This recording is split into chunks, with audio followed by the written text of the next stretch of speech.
So this is my game for the It's Obvious assignment. Um, the board is very small because earlier today there was an unfortunate incident that destroyed my previous board, so I had to quickly come up with this one just for the presentation. So the mechanics for this one is that players are able to choose between four different colors. It's hard to see, but there's orange, red, blue, and purple. And from there, if they choose it, what they're supposed to do, place their pieces in the correlated color spots. And from there, they choose whoever has the longest hair, goes first, and whoever has, anyone, the second longest hair would go second, and so forth. From there, they would roll a single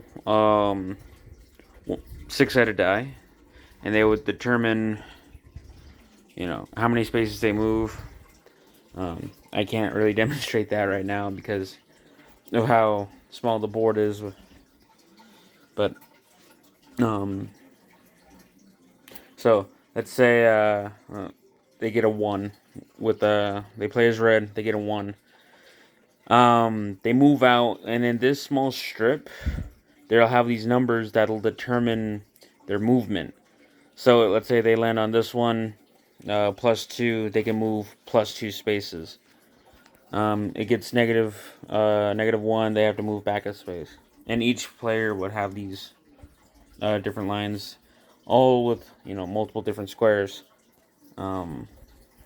It's when they get to like this little roundabout, as the arrows show, they're supposed to complete one full circle around the roundabout before being able to go to the center in which they would win the game. So how that would work is, let's say purple player would go into the roundabout. They can have a chance to land on these spaces, which will affect other players. If, let's say, he lands on red, it'll affect the red player negatively. So they would have to, move. But he can also affect himself if he lands on his correlated color. There's also these little spaces that have like a rotating circle. What that's supposed to mean is if a player lands on it, they have to restart the roundabout from the beginning.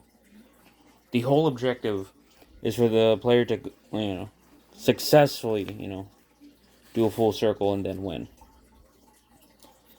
Yeah. And whoever is first to the crown wins. That's my board for this game project.